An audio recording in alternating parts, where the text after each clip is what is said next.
Hi guys. तो आज से ऑलमोस्ट 3 मंथ्स बैक हमने सिल्वर में इमर्ज होते हुए सप्लाई और डिमांड के गैप के बारे में डिस्कशन किया था और ये भी समझा था कि ये किस तरीके से इन फ्यूचर सिल्वर प्राइसेस पे इम्पैक्ट डाल सकता है। एंड सिंस देन सिल्वर के प्राइस में हमें ऑलमोस्ट 90 to 100% तक का जंप देखने को मिल रहा है। पर इसके बाद अब करंट में जो आप सिल्वर प्राइसेस में ये वॉलेटिलिटी देख रहे हो, इसके पीछे का रीज़न डिमांड और सप्लाई नहीं है, बल्कि इसका रीज़न है चाइना, जहां पर चाइना ने 1 जनवरी से सिल्वर को उनके स्ट्रेटेजिक मेटल्स की लिस्ट में डाल दिया है। And on top of this, जो रिसेंटली यूएस ने वेनेजुएला के ऊपर अटैक किया है, इसका भी एक पोटेंशियल इंपैक्ट पड़ेगा सिल्वर प्राइसेस पे। तो इसीलिए आज के हमारे वीडियो में हम सिल्वर के केस में मर्ज होते हुए इस पूरे सिनेरियो को डिटेल में डिस्कस करेंगे और समझेंगे that what's actually happening with silver right now. इसके साथ ही हम ये भी समझेंगे कि ये शॉर्ट टर्म में ये जो हमें वॉलेटिलिटी सिल्वर के केस में देखने को मिल रही है, इसके पीछे का रीजन क्या है, एंड ऑल्सो इस चीज़ के लॉन्ग टर्म इंपैक्ट को भी समझेंगे ऑन द सिल्वर प्राइसेस। और ये वीडियो आपके लिए काफ़ी ज़्यादा ज़रूरी होने वाला है, नो मैटर चाहे आप सिल्वर में इन्वेस्ट करते हो या फिर नहीं। सो वीडियो को एंड तक देखिएगा। एंड ऑल्सो अगर आपको वीडियो पसंद आए तो वीडियो को लाइक करके चैनल को सब्सक्राइब जरूर से कर दीजिएगा and do press that bell icon, जिससे फ्यूचर में भी इस तरह के इन्फॉर्मेटिव वीडियोस की नोटिफिकेशन आपको सबसे पहले मिल जाए। अब देखिए, सबसे पहले आपको सिल्वर के केस में एक बहुत ही इंपॉर्टेंट फैक्टर को समझना पड़ेगा, जो कि इसको काफ़ी ज़्यादा डिफरेंट बना देता है from other precious metals like gold. जहाँ पर गोल्ड जैसे मेटल के केस में अगर उसके प्राइसेस काफ़ी ज़्यादा सिग्निफिकेंटली बढ़ते हैं तो लोगों के पास ऑप्शन होता है कि उसकी बाइंग को कम कर सकते हैं, जहाँ पर लोग ज्वेलरीज और अदर जगह जहाँ उसको बाय करते हैं उसकी बाइंग कम हो जाती है। बट इसके अगेंस्ट सिल्वर के केस में ऐसा पॉसिबल नहीं होता। रीज़न इज ऑलमोस्ट 70% ऑफ जो सिल्वर है उसका इंडस्ट्रियल यूज़ होता है, बिकॉज सिल्वर एक काफ़ी अच्छा कंडक्टर होता है ऑफ इलेक्ट्रिसिटी, और बाकी का जो 30% रेस्ट ऑफ द सिल्वर है वो केवल प्रेशियस मेटल की तरह यूज़ होता है। अब ऐसे में भले ही सिल्वर के प्राइस बढ़ते भी हैं, फिर भी रातों रात इंडस्ट्रीज केवल इस वजह से अपने सिल्वर का जो इंपोर्ट है उसको बंद नहीं कर सकती, बिकॉज उनको अपना जो प्रोडक्शन है वो कंटिन्यू रखना होता है। Plus on top of this, जो इंडस्ट्रीज में न्यू ट्रेंड्स इमर्ज हो रहे हैं like data centres, EV, solar panels, satellites और इवन वेपनरीज का, इसमें भी सिल्वर एक काफ़ी इंपॉर्टेंट एलिमेंट है, जिस वजह से ऐसा एक्सपेक्ट किया जा रहा है कि आने वाले 10 ईयर्स में सिल्वर की जो डिमांड है वो फर्दर यहाँ से 56% तक इंक्रीज हो सकती है। अब देखिए, किसी भी मेटल या कमोडिटी के केस में उसका डिमांड में इंक्रीज होना तब तक प्रॉब्लमेटिक नहीं होता जब तक उसकी सप्लाई साइड पे कंट्रोल रखा जा सके। बट अनलाइक गोल्ड, सिल्वर के केस में इसकी डायरेक्ट माइनिंग नहीं होती, जहाँ पर 80% सिल्वर हमें एज अ बाय प्रोडक्ट मिलता है in the refining process of zinc, lead और कॉपर जैसे मेटल्स। एंड इसलिए डायरेक्ट सिल्वर की माइनिंग ना कर पाने की वजह से इसका जो सप्लाई साइड है उसको ड्रामेटिकली इंक्रीज नहीं किया जा सकता। अब इसके बाद अगर हम लोग रिफाइनिंग की बात करें तो वी ऑल नो कि चाइना के केस में वर्ल्ड का ऑलमोस्ट 85% जो प्रेशियस मेटल्स और रिफाइनिंग का प्रोसेस है वो चाइना में होता है। यानी वर्ल्ड ओवर कहीं भी जब इन प्रेशियस मेटल्स की माइनिंग हो रही है तो वो रिफाइनमेंट के लिए कहीं ना कहीं चाइना से होते हुए जा रहे हैं, और ये चीज़ हमें बताती है कि सिल्वर पे किस तरीके से चाइना का एक इनडायरेक्ट होल्ड है। और ये जो होल्ड है वो और भी ज़्यादा बड़ा हो गया जब 1 जनवरी को ऑफिशियली चाइना ने सिल्वर को एक स्ट्रेटेजिक मेटल की लिस्ट में डाल दिया। अब इस लिस्ट में डालने का क्या मतलब हुआ और इससे क्या चेंज होता है? अब देखिए, अभी तक इससे पहले भी चाइना से ही मोस्ट ऑफ द सिल्वर होते हुए गुजरता था, बट वो जो सिल्वर था वो एक फ्री फ्लोट या फिर फ्री ट्रेड के अंदर आता था, जहाँ पर जो भी कंट्री या जो भी ट्रेडर चाहे वो उतना जो सिल्वर है वो खरीद सकता था, बिकॉज वो एक फ्री मार्केट एक्टिविटी थी।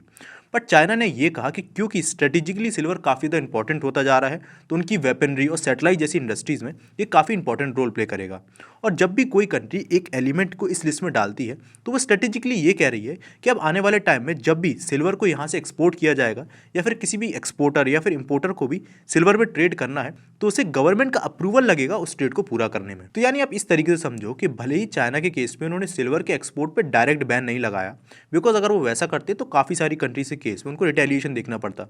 बट इस स्ट्रेटेजिक एलिमेंट की लिस्ट में डालने के बाद इनडायरेक्टली चाइना ने सिल्वर के एक्सपोर्ट पे इस तरीके से हार्श रूल इंप्लीमेंट कर दिए हैं कि अनटिल एंड अनलेस चाइना की गवर्नमेंट खुद नहीं चाहती कि वो एक पर्टिकुलर कंट्री को सिल्वर एक्सपोर्ट करना चाहते हैं, तब तक वो कंट्री कितना भी ट्राई कर ले उन रूल्स को फॉलो नहीं कर पाएगी और सिल्वर उनको नहीं मिल पाएगा। और यही सिमिलर चीज़ उन्होंने 2010 में की थी विथ रेयर अर्थ मेटल, जहाँ पर उनके ड्यूरेशन में भी उन्होंने रेयर अर्थ मेटल का जो एक्सपोर्ट था ओवरऑल कंट्रीज़ में वो काफ़ी ज़्यादा रिस्ट्रिक्ट कर दिया था, जिससे इस मेटल के जो प्राइस थे पहले तो काफ़ी बड़े लेवल पर शूट अप हुए और बाद में चाइना ने उनको क्रैश करा दिया। पर इससे पहले हम ये समझें कि तब वो पूरा ही सिनेरियो रेयर अर्थ मेटल के केस में किस तरीके से प्ले आउट हुआ था। सबसे पहले हम ये समझते हैं कि जो क्वाइट रिसेंटली हमें सिल्वर के प्राइस में इतनी ज़्यादा वॉलेटिलिटी और फॉल देखने को मिला है, इसके पीछे का रीज़न क्या है? बिकॉज अगर आप देखो कि चलिए मान लेते हैं चाइना ने सिल्वर को स्ट्रेटेजिक एलिमेंट की लिस्ट में डाल दिया और ऐसे में वो सिल्वर की जो एक्सपोर्ट है उस पर कंट्रोल पाएगा। पर अगर किसी कंट्री ने किसी एक पर्टिकुलर एलिमेंट की या फिर मेटल के एक्सपोर्ट पे कंट्रोल कर दिया है तो ऐसे में उसकी सप्लाई रिस्ट्रिक्ट हो जाएगी। तो सप्लाई रिस्ट्रिक्ट होने के बाद तो उस मेटल के प्राइस और बढ़ने चाहिए, राइट? फिर क्यों पिछले कुछ टाइम में हमें सिल्वर के प्राइस में इतना बड़ा बीच में ड्रॉप देखने को मिला। Now before you move forward with the video, मैं आपको बताना चाहूंगा दैट अगर आप एक स्लाइटली मोर एक सीरियस काइंड ऑफ इन्वेस्टर हो तो आप कंसीडर कर सकते हो हमारे चैनल की मेंबरशिप कम्युनिटी को चेकआउट करना, जहां पर मैं आपको टाइमली बेसिस पे मार्केट के रिगार्डिंग डिटेल एनालिसिस और टाइमली इंसाइट शेयर करता रहता हूं, जो कि काफ़ी सारे इन्वेस्टर्स के लिए हेल्पफुल होता है। बिकॉज इस तरीके के वीडियोज़ के फॉर्म में आप तक इन्फॉर्मेशन लाने में कई बार मुझे काफ़ी ज़्यादा टाइम लग जाता है। कम्युनिटी को ज्वाइन करने का लिंक मैंने आपको डिस्क्रिप्शन बॉक्स में दे दिया है, या फिर हमारे चैनल पेज पे जाके भी आप उस ज्वाइन बटन को क्लिक कर सकते हो। So with this let's continue with the video. तो इस फॉल के पीछे का रीजन था यूएस, जहां पर आज के टाइम वर्ल्ड ओवर अगर आप देखो तो सिल्वर के दो सबसे बड़े इंडेक्सेस है जहां पर सिल्वर ट्रेड होता है। सबसे पहले इंडेक्स का नाम है कोमेक्स, जो कि एक यूएस बेस्ड इंडेक्स है, और सेकंड बिगेस्ट जो इंडेक्स है उसका नाम है शंघाई इंडेक्स, जो कि चाइना बेस्ड इंडेक्स है। अब इन दोनों ही इंडाइसेस में मेजर डिफरेंस ये है कि जो चाइना बेस्ड शंघाई इंडेक्स है इसमें सिल्वर फिजिकल फॉर्म में ट्रेड होता है, यानी जो भी पर्सन सिल्वर को यहाँ पर ट्रेड करता है वो at the and physical silver की डिलीवरी लेता है। वहीं इसके अगेंस्ट जहाँ पर कोमेक्स में जो सिल्वर डिलीवरी होती है वो मेजॉरिटी ऑफ द टर्म्स में एक पेपर सिल्वर है, यानी फ्यूचर एंड ऑप्शन के टर्म्स में हेजिंग के लिए और डिफरेंट पर्पस के लिए सिल्वर को ट्रेड किया जाता है, जहाँ पर at the and most of the silver settlement है वो कैश में ही हो जाता है। पर यहाँ पर कोमेक्स के केस में एक प्रॉब्लम भी है, और वो प्रॉब्लम ये है कि अगर आप देखोगे डॉक्यूमेंट्स में तो वैसे तो आपको कोमेक्स की जो इन्वेंट्री है सिल्वर की उसका लेवल दिखाएगा 500 मिलियन आउंसेस का, यानी ये 500 million ounces of silver COMEX index पर ट्रेड करती है। पर इसके अगेंस्ट अगर आप इसकी फ्रीली डिलीवरेबल पोर्शन देखोगे, जिसको कि हम लोग रजिस्टर्ड सिल्वर भी बोलते हैं, तो उसका वैल्यू है 193 मिलियन आउंसेस, जो कि टोटल कोमेक्स सिल्वर इन्वेंट्री का 36% निकल के आता है। यानी इन शॉर्ट आप इस तरह से समझ लीजिए कि कोमेक्स इंडेक्स में जितनी भी टोटल इन्वेंट्री है, यानी जितना सिल्वर उस पर ट्रेड करता है, अगर उसके हर एक इन्वेस्टर ने कोमेक्स इंडेक्स से फिजिकल फॉर्म में डिलीवरी मांग ली सिल्वर की, तो वो केवल 36% इन्वेस्टर्स को उनका सिल्वर वापस कर पाएंगे, बिकॉज बाकी का जो पोर्शन है वो एक्चुअली में पेपर सिल्वर है और फिजिकल फॉर्म में उनके पास नहीं है। अब ये चीज़ वैसे तो सुनने में काफ़ी बड़ा पोटेंशियल बॉटलनेक रिस्क है इन द यूएस कोमेक्स इंडेक्स, पर ये रिस्क अभी तक इमर्ज इसीलिए नहीं हो रहा था बिकॉज मैक्सिमम जो लोग थे जो कि सिल्वर में ट्रेड करते थे वो एक्चुअली में कभी फिजिकल सिल्वर की डिलीवरी लेते ही नहीं थे। And the reason was simple कि जहाँ पर जो शंघाई इंडेक्स है जिसमें फिजिकल सिल्वर की डिलीवरी होती है यानी ट्रेड होता है, उसके जो सिल्वर के प्राइजेस थे वो ऑलमोस्ट क्लोज ही रहते थे कोमेक्स सिल्वर के प्राइजेस से।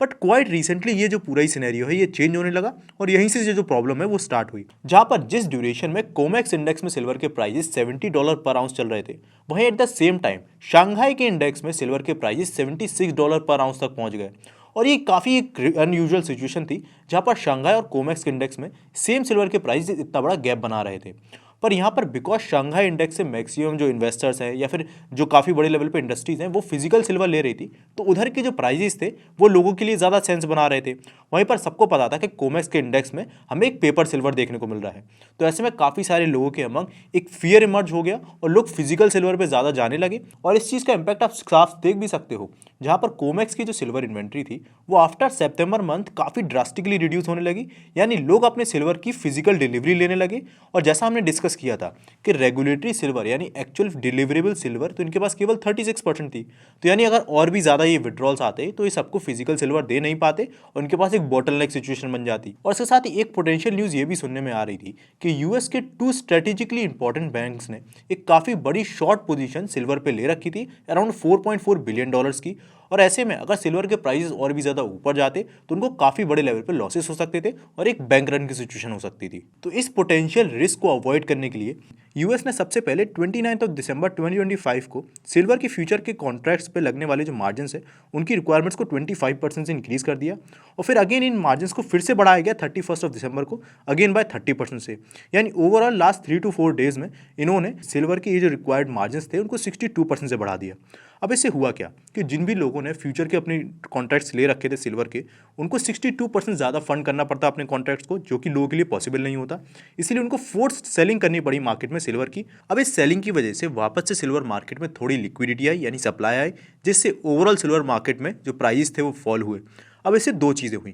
पहला तो जो शंघाई इंडेक्स में फिजिकल सिल्वर के प्राइस काफ़ी ज़्यादा बढ़ रहे थे और उनके बीच में और जो कॉमेक्स इंडेक्स का सिल्वर था इसके बीच में प्राइस गैप बढ़ रहा था, वो वापस से प्राइस गैप नैरो हो गया और सारे ही सिल्वर के प्राइस बिकॉज फॉल हुए। और सेकंड एक काफ़ी इंपॉर्टेंट चीज़ ये भी हुई कि जिन यूएस बैंक्स ने सिल्वर में काफ़ी बड़े लेवल पे शॉर्ट पोजीशंस बना रखी थी, उन्होंने सिल्वर के इस फॉल के चलते अपनी शॉर्ट पोजीशन से एग्जिट कर लिया, जिससे उनको लॉसेज जो पहले काफ़ी बड़े हो सकते थे उनसे उन्होंने अपने आप को बचा लिया। पर अब ये जो हमने रीज़न डिस्कस किया ये तो था रीज़न कि वाई शॉर्ट टर्म में अभी हमें सिल्वर के प्राइस में ये बड़ा ड्रॉप देखने को मिला। पर अब सवाल आता है कि यहाँ से आगे ये जो चेंजेस हुए हैं इससे फ्यूचर में या फिर लॉन्ग टर्म में सिल्वर के प्राइस में किस तरह का ट्रेंड हम देख सकते हैं। तो इसके लिए अगर हम 2010 का सिनेरियो देखें, जब अगेन चाइना ने सिमिलर इसी तरीके से रेयर अर्थ मेटल को स्ट्रेटेजिक एलिमेंट्स की लिस्ट में डाल के उनकी सप्लाई को कंट्रोल किया था, तब ओवरऑल वर्ल्ड में इसकी सप्लाई के रिस्ट्रिक्शन की वजह से इन मेटल्स के जो प्राइस थे मार्केट में वो काफ़ी ड्रामेटिकली बढ़ गए थे। अब जब तक कंट्रीज़ को ये रियलाइज़ हुआ कि ये तो काफ़ी बड़ा प्रॉब्लम उनके लिए हो गया, और जापान और जर्मनी जैसी काफ़ी सारी कंट्रीज़ ने चाइना के ऑल्टरनेटिव को बनाने के लिए इन द रिफाइनिंग प्रोसेस जब इन टेक्नोलॉजी में इन्वेस्टमेंट करना शुरू किया, तो उनको ऑलमोस्ट 1 डेकेड का टाइम लग गया इस पूरी टेक्नोलॉजी को डेवलप करने के लिए। और जब वो ये करने ही वाले थे, तो चाइना ने बड़ी स्ट्रेटेजिकली और स्मार्टली रेयर अर्थ मेटल का जो रिस्ट्रिक्शन कर रखा था सप्लाई में, उसको नॉर्मलाइज कर दिया। नॉर्मलाइज करने से हुआ क्या कि ओवरऑल वर्ल्ड में जो हाइक हो रखे थे प्राइजेज इन सारी रेयर अर्थ मेटल के, वो नॉर्मलाइज हो गए और प्राइजेस 60 to 70% और इवन 80% तक ड्रॉप हो गए, जिस वजह से सारी कंट्रीज़ की जो रिफाइनरीज थी उनको काफ़ी बड़े लेवल पर लॉसेस हुए। और ऐसा ही लोगों को लगता है कि चाइना सिल्वर के साथ भी कर सकता है, बट अगर आप हिस्टोरिकल डेटा के अकॉर्डिंग चलो तो चाइना के केस में ये जो पूरा ही प्रोसेस है तभी फीजिबल है जब यहाँ से आगे कुछ साल चाइना सिल्वर के जो एक्सपोर्ट है उस पर रिस्ट्रिक्शन लाए, जिस वजह से मार्केट में सिल्वर के प्राइसेस बड़े लेवल पे हाइक हों। और जब वापस से प्राइस इतने बड़े लेवल पे हाइक होंगे, तब डिमांड को वापस से नॉर्मलाइज करने पे सिल्वर में बहुत बड़ा क्रैश देखने को मिलेगा। रादर देन अगर अभी उस पूरे ही सिल्वर की डिमांड में कुछ भी किया गया तो उससे उतना बड़ा फॉल शायद हमें देखने को ना मिले।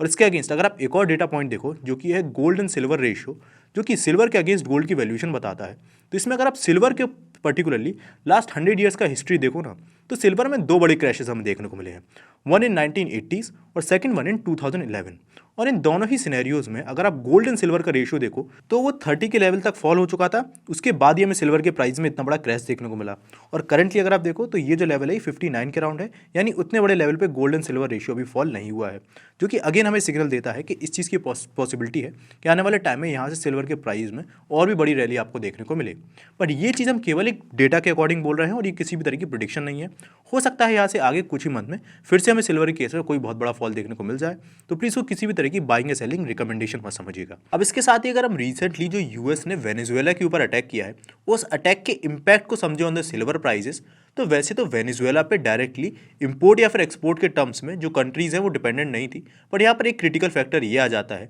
कि सिल्वर के एक्सपोर्ट में 2 कंट्रीज़ का नाम आता है। पहली कंट्री है पेरू और सेकंड है चैड, जो कि काफ़ी बड़े लेवल पे सिल्वर को एक्सपोर्ट करती हैं। और ये जिस ट्रेड रूट का यूज़ करती हैं फॉर द सिल्वर ट्रेड, वो जो ट्रेड रूट है वो वेनेजुएला के पास से होते हुए गुजरता है, जिसका नाम आप अपनी स्क्रीन पे देख पा रहे होगे। तो यहाँ पर अगर इस पूरे ही ट्रेड रूट में अनसर्टेनिटी होती है तो उससे अगेन जो सिल्वर के प्राइस है उसमें हमें राइज देखने को मिल सकता है। अब एज एन इन्वेस्टर या फिर अगर आप सिल्वर में भी इन्वेस्ट करते हो तो इससे आपको क्या समझ आता है कि अगर आप सिल्वर में इन्वेस्ट कर रहे हो तो यहाँ में बल्क में इन्वेस्ट करना एक काफ़ी बड़ा रिस्क होगा, तो वो चीज़ आपको अवॉइड करना है। And if you still decide कि आपको सिल्वर में इन्वेस्ट करना है फॉर द लॉन्ग टर्म, तो उसके लिए स्टैगर्ड वे में SIP फॉर्मेट में सिल्वर ETF में इन्वेस्ट करना एक ज़्यादा बेटर ऑप्शन रहेगा। तो this was all for our video. आपको क्या लगता है, क्या सिल्वर के केस में यहाँ से बहुत बड़ा प्राइस में फॉल हमें देखने को मिलेगा? कमेंट बॉक्स में बताइए। एंड अगर आपको वीडियो पसंद आए तो प्लीज़ वीडियो को लाइक करके चैनल को सब्सक्राइब ध्यान से कर दीजिएगा, बिकॉज ये आपके लिए तो फ्री है पर ये हमारे लिए काफ़ी ज़्यादा इंपॉर्टेंट है। So thanks for watching this video till the end. हम मिलेंगे अपने नेक्स्ट वीडियो में, तब तक के लिए बाय बाय।